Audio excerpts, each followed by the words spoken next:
Bonjour à tous, bonjour Hélène et donc Bonjour Cathy.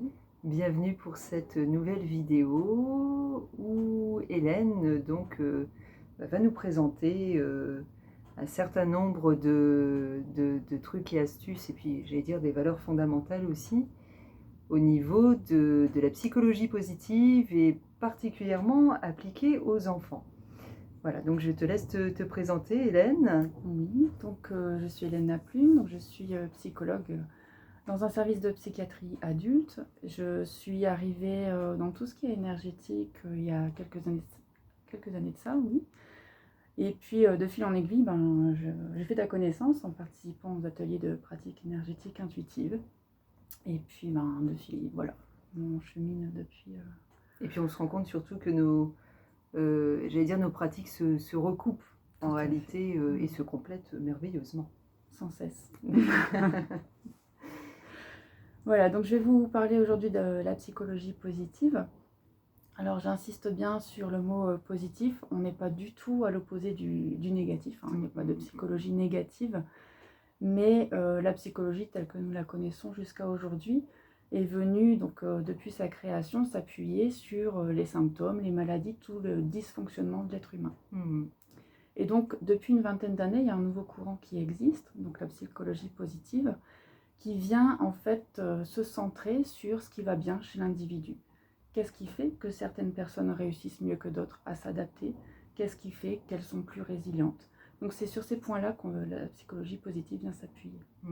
C'est-à-dire qu'on ne va plus chercher en effet les trésors en chacun pour permettre en effet de les embellir et de faire fleurir ce qu'il y a à faire fleurir plutôt que d'appuyer entre guillemets là où ça fait mal. Exactement. Donc selon cette psychologie positive, les enfants naissent avec une empathie innée. Nous sommes nés avec une empathie innée, nos parents également. Et donc qu'est-ce qui fait dans nos histoires de vie que cette empathie va venir soit se potentialiser ou être réfrénée? Donc dans la situation que nous vivons aujourd'hui, comment nous en tant que parents, on peut venir aider nos enfants à renforcer leur joie, leur spontanéité, afin qu'ils restent dans leur juste lumière, quelque part. Oui, et puis j'allais dire c'est d'autant plus important en ce moment avec tout ce qu'ils vivent où j'allais dire ils perçoivent d'autant plus les angoisses, les peurs extérieures et où c'est pas toujours facile pour eux ni pour nous quelque part de le maintenir, on va dire dans leur lumière, on va dire à la base, donc vraiment dans ces valeurs positives qu'ils ont. Bon, donc ces principales clés, écoute, tu vas nous l'expliquer ici en quelques minutes. D'abord, tu parlais en effet du côté regard positif qu'on peut avoir déjà sur l'enfant. Oui, et puis comme tu le précisais, donc au vu des circonstances qui sont déjà difficiles pour nous, comment aider l'enfant à se centrer sur le positif de la vie, sur la joie. Donc ça, c'est vraiment un travail, c'est une volonté de chacun de nous en fait. Donc c'est pas non plus leur dire d'être naïf ou de faire l'autruche, mais c'est vraiment un acte de décision.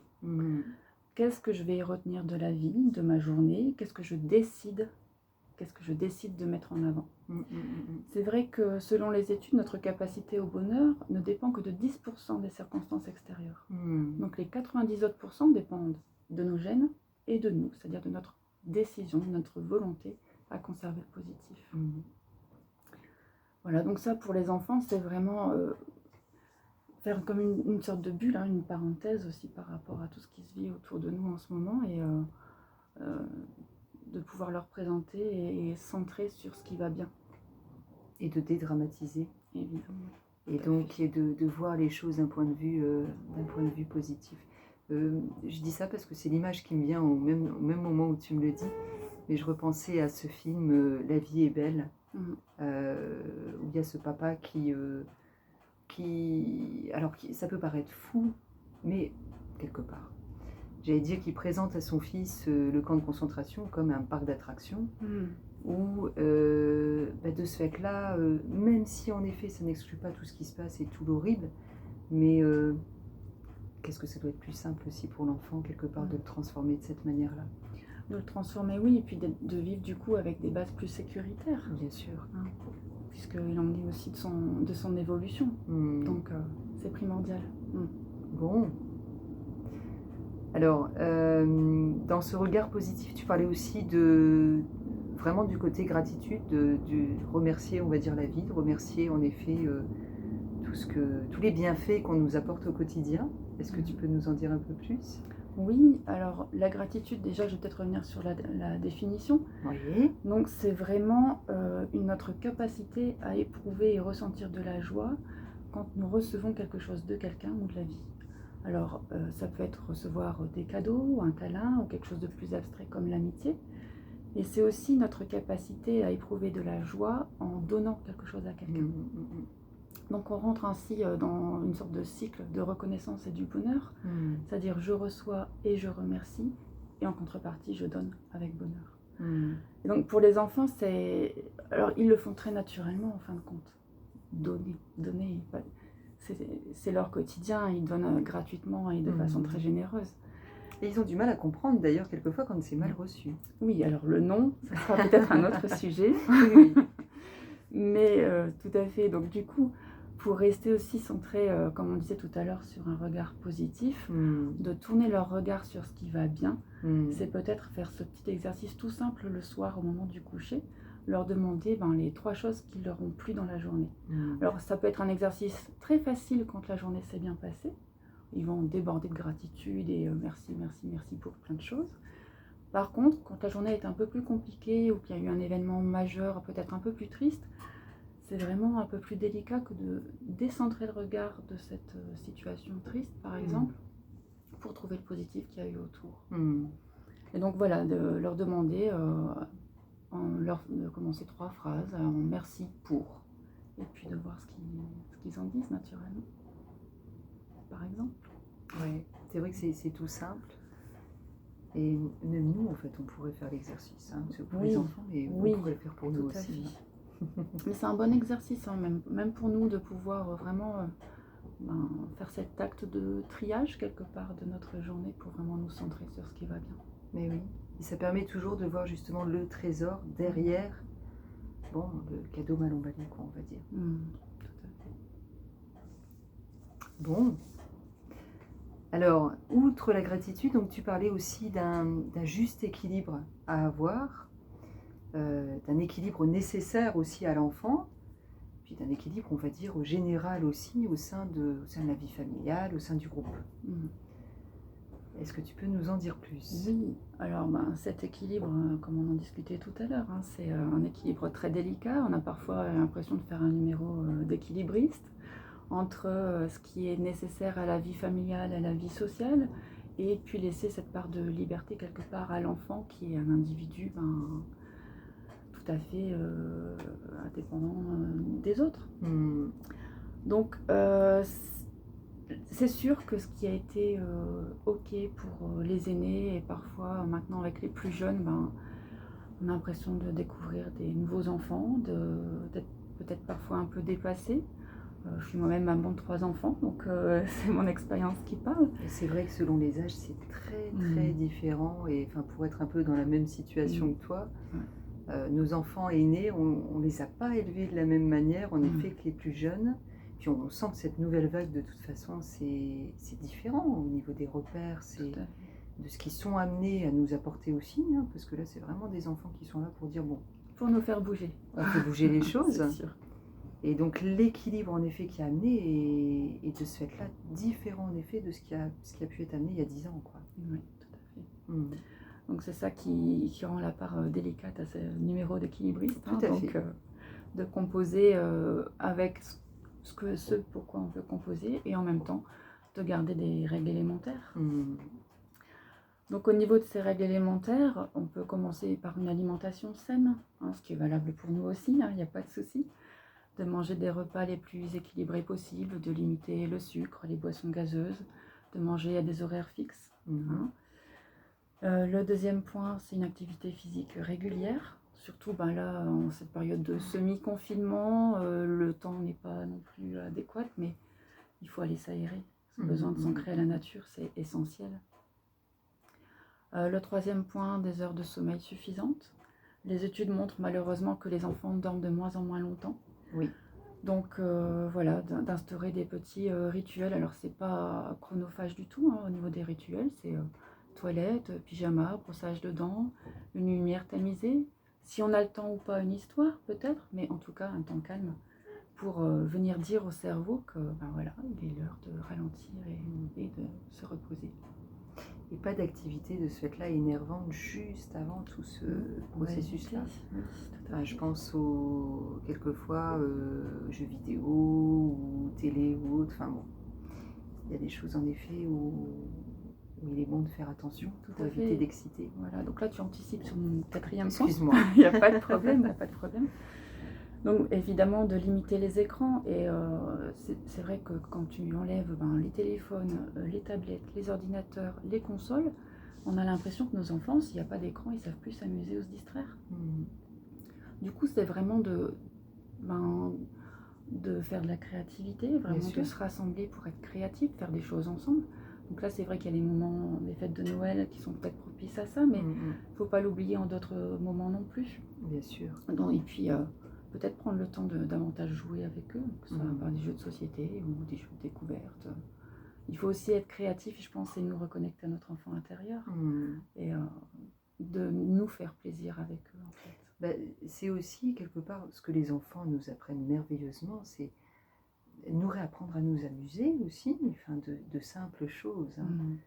Et c'est vrai qu'on prend plaisir de ce fait-là, en effet, à jouer, à s'amuser avec eux, que ce soit en effet par des activités créatives, que ce soit par des activités ludiques, même sportives, hein, pour le coup. Hein. Mais c'est en effet important. Et même la cuisine, je pensais. Ça peut oui, être aussi oui. très source de grande créativité. Et puis, ça peut être des petits gâteaux de Noël, ça peut être plein de petites choses. Puis quand on les laisse faire, ils sont très demandeurs. Ah oui, tout à fait. Il faut les suivre. Voilà. Et le dernier point qui est vraiment essentiel et qui nous parlera aussi à nous, c'est comment retrouver cet équilibre. Parce que les premières sources de stress sont le travail et l'école. L'école pour les enfants. Donc voilà, qu'est-ce qui pour chacun d'eux va leur permettre de retrouver leur énergie, de les rebooster dans une journée où voilà, ils rentrent, il y a une grande lassitude, peut-être une tristesse. Donc ce qui va pour l'un, ça ne sera pas forcément ce qui va pour l'autre, on en est tous différents. Mais voilà, qu'est-ce qui peut leur faire du bien? Il y en a qui ont besoin de méditer, de faire du sport, d'aller se balader, d'écouter de la musique, voilà. Trouver ce qui peut faire ça être bien pour chacun. De toute façon, c'est là où en effet, on se recoupe au niveau énergétique. Moi, quand j'ai en soin en effet des enfants, c'est que c'est vraiment se connecter aux besoins de l'enfant. Et en effet, en fonction de ses énergies, il y en a certains en effet qui seront plutôt attirés par certaines activités ressourçantes. Hein, là, je parle d'activités ressourçantes, et d'autres qui seront attirés par d'autres choses. Et il y en a pour lesquels, en effet, le ressourcement, ça va être par la créativité, il y en a, ça va être par la lecture, par le côté évasion, rêve, etc. Il y en a qui ont besoin de sport. Enfin, il y a vraiment des choses très, très différentes pour chacun et qu'il est bon d'écouter pour pas imposer, j'allais dire, des choses qui ne leur conviennent pas en réalité. Tout à fait, et puis être aussi à l'écoute de ses ressentis, parce que ce qui est valable pour soi à un moment donné ne sera pas forcément le même besoin à un autre moment. Bien sûr. Parfois j'aurais besoin d'aller faire du sport parce que je suis plus énervée, et parfois peut-être faire une méditation, prendre un bain pour me relaxer. Donc être toujours à l'écoute. Tout à fait. Voilà. Alors j'aurais voulu faire une petite aparté justement par rapport à la musique. Oui. Voilà, parce qu'on a tendance à écouter la musique en adéquation avec son humeur. Si je suis en forme et que je suis gaie, je vais écouter de la musique gaie. Si je suis triste et fatiguée, j'aurais tendance à aller vers de la musique plus triste. Seulement, les études montrent que quand on écoute de la musique gaie, et puis je pense qu'on l'a peut-être un petit peu tous vécu, on se sent encore plus en forme et encore mieux. Donc je vous donne un petit exercice à faire, c'est que quand vous serez triste ou fatigué, mettez de la musique gaie.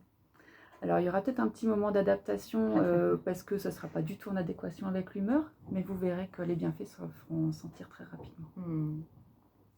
Alors je dis ça, si je puis me permettre aussi, parce que moi je suis très musique aussi à travers mes émotions, mais moi personnellement quand j'ai de la tristesse, au départ j'ai besoin la musique triste pour Mm. sortir, quelque part m'aider à sortir l'émotion. Mais un court instant. En fait, la difficulté, elle est là, et c'est là où il ne faut pas s'enfoncer. C'est ça.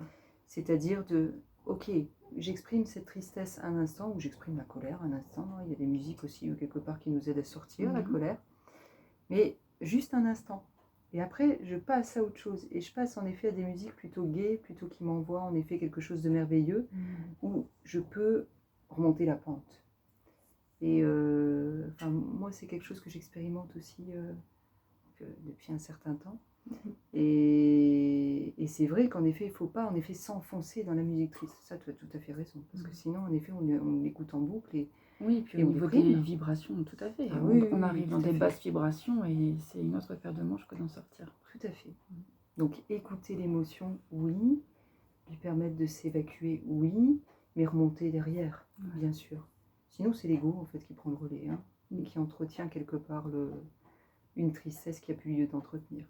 Oui, puis on peut passer après dans une sorte de victimisation. C'est ça, voilà. c'est ça.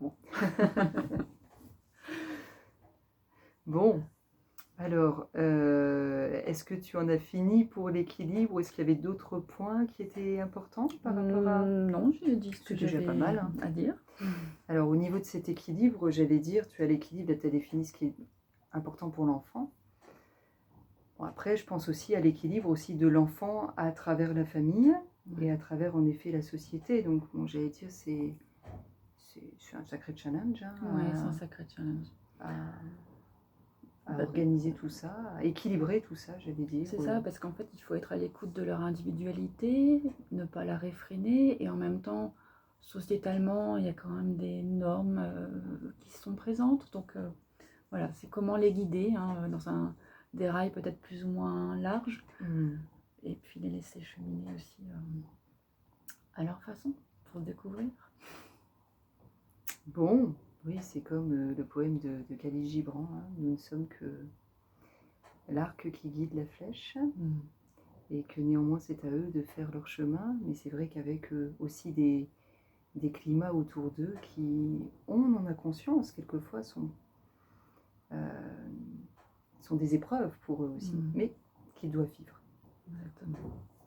Chaque chose est là à sa juste place. Exactement.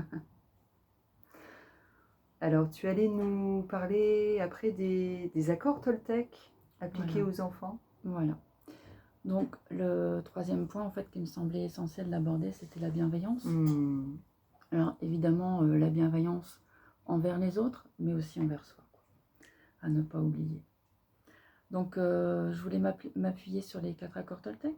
Donc, appliqués aux enfants, ça leur permet d'avoir aussi une certaine ouverture et peut-être pour nous, là aussi, une certaine guidance.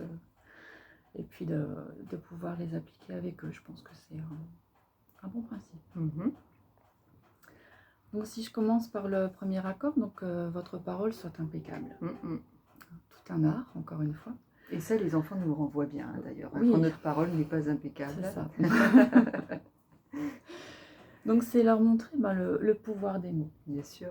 Donc le pouvoir des mots, tout mot, tout a une vibration, déjà physique, au niveau des cordes vocales, cette vibration qui va se répandre au niveau de mon corps, qui va se répandre vers toi, à qui je suis en train de parler. Alors bien sûr, c'est infinitésimal, on est d'accord, mais il y a aussi une vibration, j'aurais envie de dire, d'ordre affectif, qui touche le cœur, évidemment. On peut s'en rendre compte parfois quand nos paroles dépassent un petit peu ce qu'on aurait voulu dire à nos enfants, parce que la journée était plus fatigante que d'habitude, et on se rend compte de l'impact des mots. Les mots, donc effectivement, mais les pensées. Les pensées, ce que je peux penser et que je ne dis pas, ce que je pense de moi aussi, ce petit saboteur qui parfois vient polluer nos ressentis au niveau du cœur. Donc ces vibrations qui sont des forces, forcément, et qui peuvent soit attaquer ou sublimer. Donc à nous de faire aussi ce travail d'encadrage, quelque part. Je peux peut-être prendre un exemple ? Bien sûr. Par exemple, si je te dis arrête un peu, tu me fatigues, tu fais jamais attention. Au niveau de ton corps, il y a des ressentis, il y a des des choses peut-être qui se ferment, qui coupent un peu notre élan, qui peuvent jouer sur les émotions. Si à l'inverse, je te dis bravo, je suis fière de toi. Franchement, je te remercie parce que tu m'as beaucoup aidé. Là aussi, au niveau du corps, il y a quelque chose qui se passe. Donc, soyez vigilants des mots que vous employez avec vos enfants. Je pense qu'on l'a tous vécu à d'autres moments et dans plein de situations. Il y a en plus des phrases qui laissent des empreintes très fortes, avec lesquelles on se bat une bonne partie de notre vie parfois. Hein. En plus, les mots que nous employons, on est déjà adulte, on a déjà vécu plusieurs années, on a des expériences de vie. Mais nos enfants qui sont en pleine construction, les mots peuvent parfois être vraiment dévastateurs. Ça peut avoir des incidences. Tout à fait. Alors après, j'allais dire, moi quand j'ai des parents qui quelquefois regrettent aussi, stop, on va sortir de la culpabilité. Tout ce qui a été dit, de toute façon, est transformable, de toute façon. Mais j'allais dire, quand il y a des mots sur l'effet, la première phase où c'est l'effet d'un ras-le-bol quelque part, ça nous renvoie, nous, en tant que parents, qu'il y a des choses avant et des signaux avant qu'on n'a pas entendus et où on n'a pas forcément, en effet, exprimé les choses comme il fallait. Et où, de ce fait-là, en effet, on va exprimer quelque chose très maladroitement et ça va renvoyer quelque chose de négatif à l'enfant. Tout à fait. Et la plupart du temps, ce sont des émotions, comme tu le disais, qui sont réprimées. On peut très bien imaginer une journée de travail qui s'est mal passée, un patron qui a été plus derrière notre dos. On ne va pas se mettre en colère derrière notre patron. On va tenir. Et puis quand on rentre à la maison, une paire de chaussures qui traîne, et puis là, c'est l'explosion. Et bien souvent, c'est surtout le cas pour la colère, ce sont nos proches qui vont prendre. Bien sûr. La colère est décalée. Alors, ce qui peut être bien de faire avec les enfants, c'est de leur apprendre à exprimer leurs ressentis. Bien sûr. Alors, déjà, nous, en tant qu'adultes, c'est difficile de mettre des mots sur nos émotions. Mais c'est nécessaire. C'est nécessaire, c'est un apprentissage aussi. Exactement. Oui. Donc cet apprentissage, je pense qu'on peut l'entamer très tôt. Alors pour les enfants, ce qui est peut-être intéressant, c'est de créer quelque part dans la maison un endroit où tout le monde peut se passer, se rassembler, faire quelque chose, un endroit convivial, pour mettre des petits post-it sur lesquels on peut écrire des petits mots gentils pour les personnes de notre famille, des petits dessins aussi pour les plus jeunes, ou quelque chose qui soit là, donc de valorisant pour tout le monde. Et puis si c'est un lieu de passage, je passe, je vois le petit post-it et puis tout de suite ça me fait plus chaud au cœur. Et à l'inverse, alors exprimer une émotion positive, c'est peut-être entre guillemets un peu plus facile, mais s'il y a des reproches à faire pour nous aider à les exprimer plus justement, on peut partir peut-être, je sais pas, sur une baguette magique ou un bâton de parole qui viendrait transformer un petit peu le négatif en positif de celui qui l'a dans les mains. Alors c'est un exercice de style, ça je vous l'accorde. Mais voilà, parce que la première fois quand on le fait, moi pour l'avoir fait aussi en famille recomposée, la première fois c'est pas mal. Oui. mais c'est vrai que ça libère au moins, ça permet vraiment à chacun de libérer ce qu'il a sur le cœur. Et puis après, on est là pour, remettre les formes, quoi. Oui, et puis sur ce qui nous a été envoyé, sur ce qui est dit, tout ce qui est posé sur la table, on reconstruit. Exactement. On remodèle. Et c'est vraiment libérateur. À chaque fois, c'est vraiment libérateur. Ça permet vraiment de décoincer des situations. Décoincer, puis surtout les non-dits, parfois bien aussi. Sûr. De faire un peu table rase sur les ressentiments et de repartir. Alors, le deuxième accord Toltec, n'en faites pas une affaire personnelle. Alors, comment aider nos enfants à se protéger des mots qui font mal ? On a vu l'exemple, tu m'énerves, tu ne veux plus jouer avec moi, tu ne fais jamais attention.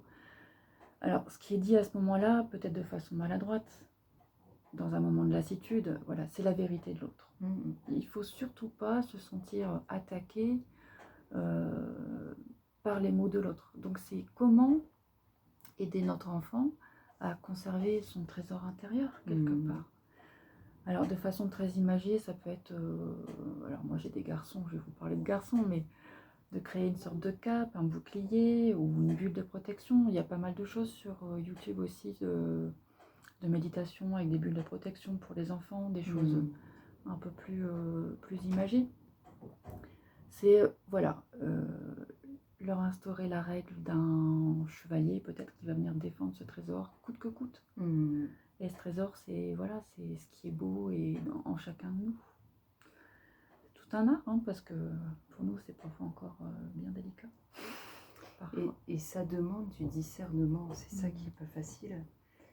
C'est-à-dire que ça leur demande de discerner en fait ce qui leur appartient et ce qui ne leur appartient pas. Et en effet, ce qui ne m'appartient pas, hop, ok, bouclier, je renvoie. Mais c'est vrai que l'enfant a tendance à associer quelque part aussi les mots de l'autre à soi. C'est ça qui n'est pas évident non plus à expliquer. Oui, parce qu'en fait, je pense qu'on donne un plus grand crédit, une plus forte croyance à ce qui est dit de l'autre. Comme si l'autre savait mieux que soi ce qui est bon pour lui. Et c'est là que ça va chercher, en effet, c'est-à-dire c'est la confiance en soi. Voilà. Et ça, c'est vraiment un gros point au général. Hein. J'allais dire petits-enfants ou grands-enfants qu'on est amené à travailler. Et c'est que la personne qui se connaît le mieux, c'est soi. Bien sûr. C'est pas l'autre, c'est soi. Et ça, j'allais dire, il y a vraiment un travail colossal à faire sur chacun. Enfin, moi, je le fais aussi en soins énergétiques en ce moment, surtout, d'autant plus en ce moment, où tout le monde est un peu déstabilisé par ce qui se passe de droite et de gauche, mais c'est confiance en soi. Vous savez ce que vous êtes, vous connaissez votre potentiel. Qui peut nous définir autre que nous-mêmes? C'est nous qui sommes amenés à nous définir. Mais comme on le disait tout à l'heure, avec les normes sociétales qui sont autour de nous, c'est vrai que c'est un acte de volonté, de se positionner aussi dans ce que l'on est. C'est ça, c'est ça. Ça demande à exprimer sa vérité, avec un grand V. Ouais. Mais ça va chercher le connais-toi toi-même aussi. Enfin, là, j'entre dans la philosophie, mais c'est vrai que le petit enfant, en réalité, il est dans sa vérité. Enfin, moi, je vois nos petits-enfants de 4-5 ans, ils sont vraiment assez purs dans leur vérité qu'ils expriment. Et l'important, c'est qu'ils la gardent, en fait. Oui, alors ils savent, comme tu le dis, hein, de façon très précocement, ce qui est bon pour eux. Oui. On n'aurait qu'à les suivre. Oui. Quelque part. C'est ça. Après, c'est là où il faut composer, quoi. Tout à fait. Bien, alors le troisième accord Toltec, ne faites pas de suppositions. Là aussi, de pouvoir aider nos enfants à douter. Douter, et en même temps c'est le cinquième accord Toltec, hein, de douter de tout. Douter de ce qu'ils entendent, douter de ce qu'ils voient, afin qu'ils puissent se poser les bonnes questions, mais qu'ils n'hésitent pas à poser les questions, parce que là aussi, si on ne va pas creuser au fond des choses, quelqu'un, un copain qui dirait non, je ne veux plus jouer avec toi. Ben, lui, il va se replier et puis il va pas aller chercher plus loin, il va peut-être s'isoler et puis se dire qu'il n'est pas aimable et que personne ne veut jouer avec lui. Alors que s'il va questionner, s'il va au-delà de cette affirmation-là, il peut très bien s'entendre dire écoute, pour l'instant, j'ai envie de rester tout seul et après, je viendrai jouer avec toi. Bien sûr. C'est pas du tout la même chose. Exactement. Ne pas faire de... Ça, j'allais dire, c'est vraiment foutu mental, hein, ne pas faire de suppositions. Le petit saboteur qui est là. C'est le saboteur qui va se faire des films extraordinaires, alors que quelquefois le message de base est simple, très souvent d'ailleurs.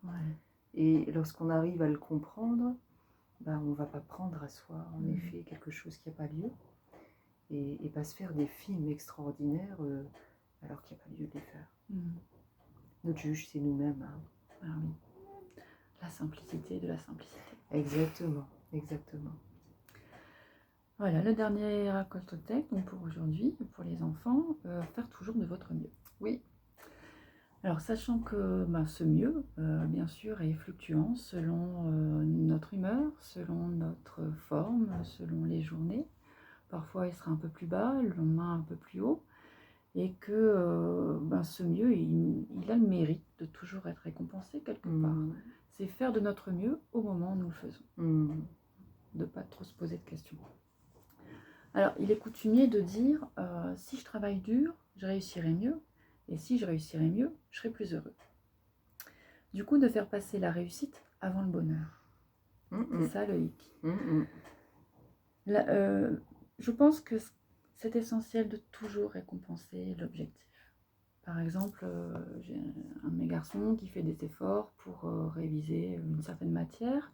Je lui dis, ben voilà, qu'est-ce que tu en penses? Est-ce que tu pourrais viser un 12 sur 20? Il obtient un 12, et là, qu'est-ce que je pourrais lui dire? Ah bah t'as eu 12, tu aurais peut-être pu faire mieux. C'est comme le commercial qui voit ses objectifs atteints tel mois, le mois suivant, on va lui demander d'en faire plus. C'est toujours, l'objectif est toujours revu à la hausse. Donc non, on se fixe un objectif, on l'atteint et on se récompense. Mais bien sûr, évidemment. Alors, les récompenses ne sont pas toujours onéreuses, hein. Le tout, c'est ce qu'on disait tout à l'heure, c'est d'écouter ce qui nous fait du bien. Ça peut être une douche chaude, une balade, un film en famille, un jeu de société. Mais là encore, de questionner à ce moment-là et en fonction de nos ressentis. Et surtout, j'ai envie de dire, c'est d'auto-satisfaire nos besoins. Parce que le bonheur, il vient d'abord de nous. Hein. Bien sûr, bien sûr. Voilà. Donc voilà un petit peu ce qu'on pouvait dire, ce que j'avais envie de partager avec toi aujourd'hui. Eh bien, c'est déjà de merveilleux outils qu'on peut utiliser pour nos enfants et pour nous-mêmes, j'allais dire. Oui. Hein. De toute façon, d'abord, avant tout, pour nous, les expérimenter peut-être, puis après les offrir à nos enfants. Mais oui. Puis j'allais dire, en fait, nos enfants, quelque part, moi je leur dis toujours, c'est un merveilleux partage. C'est-à-dire qu'on les guide, mais eux aussi nous guident merveilleusement. Donc, c'est vraiment une question de chemin qu'on fait ensemble où on s'aide à évoluer les uns les autres. Et c'est un merveilleux chemin. Quand il est fait avec le cœur. Avec le cœur, avec les rencontres. Exactement. Tout va bien. Eh bien, merci beaucoup Hélène pour toutes ces belles paroles, tous ces beaux outils. Merci à toi Cathy pour l'invitation. Bon, et puis à très bientôt pour une prochaine vidéo. Au revoir. Au revoir.